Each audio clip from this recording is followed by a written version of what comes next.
Hi everyone! Another day, another DIY na naman ng mami mo, Yengs. So it's payback time muna bilang pasimula ng pagda-DIY sa naman natin at ramdam ko naman yung mga kananay ko kung bakit most requested ngayon sa mga DIYs ko itong ironing board na nagiging upuan. Since very useful nga talaga siya ngayon pasukan, so para makabawi sa inyo, paisa-isa po muna yung gawa natin at mahina ang kalaban. I mean, pasensya na po dahil pinilit lang natin talagang pagkasyahin yung mga tirang materials ko dito, kaya pasensya nyo na kung hindi ko kaya mabigyan lahat dahil sa dami niyo pong may gusto medyo madaming budget at pagod tayong kailangan. So dahil medyo matagal ko nang nagawa to try ko pong i-challenge yung sarili ko kung kabisado ko pa yung proseso at baka kinakalawang na tayo at matagal na nga tayong gumawa ng ganito. So kinat ko muna lahat ng plywood at tinansya ko kung kakasya ba talaga sa gagawin natin project ngayon at para pag binuo siya dire-diretso na. So woodworking kasi yung pagkat lang naman talaga kasi ng plywood yung pinakamatagal gawin. Kaya I suggest mag-invest din po kayo sa mga power tools kahit pa isa-isa para mas mapabilis po yung gagawin natin, lalo't mahilig din po kayo mag-DIY. Iba pa din po kasi yung may sarili tayong gamit, mas makakatipid na tayo at mas mapapabilis pa yung gagawin natin. At the same time, kusa na lang tayong matututo dahil nga mas mapapasarap yung paggawa natin dahil mas mapapabilis po tayong gumawa. So far, hindi ko na talaga mabilang kung nakailang beses na ba akong gumawa nito dahil nga hindi ko naman talaga na binablog yung iba at paulit-ulit na nga lang. That's why medyo kabisado na rin talaga natin yung proseso at kagandahan kapag paulit-ulit mo rin ginagawa, mas nai-improve mo pa yung kaalaman mo at mas nadadagdagan pa yung skills mo. Dahil hindi mo naman kasi talaga kailangan pakiramdaman yung sarili mo kung kailan ka ba talaga magiging handa. Ang kailangan mo lang talaga ay magsimula. Dahil hindi mo naman kasi talaga malalaman kung kakayanin mo bang gawin yung isang bagay kung hindi mo talaga susubukan. And so far, dahil may mga power tools nga tayo at mas napabilis yung gawain natin at nabuo naman natin siya ng mabilis. Mabilis lang naman natin siyang nabuo at ang finishing lang naman din talaga yung pinakamatagal din gawin. Since kailangan nating imasilya lahat ng butas at kailangan pa natin patuyuin yung pintura. I suggest kung gusto nyo ng madali ang matuyo na pintura mag Davis paint na lang kayo. Mas tipid din siya dahil kahit hindi ka na magpahid ng primer at the same time hindi rin siya masakit sa ilong. And that's it.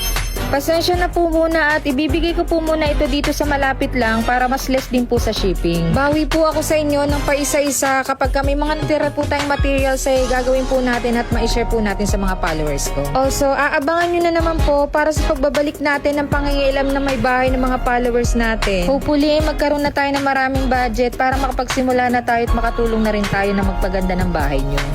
And so, yun lang. That's all for today's videos. Thank you for watching. Bye!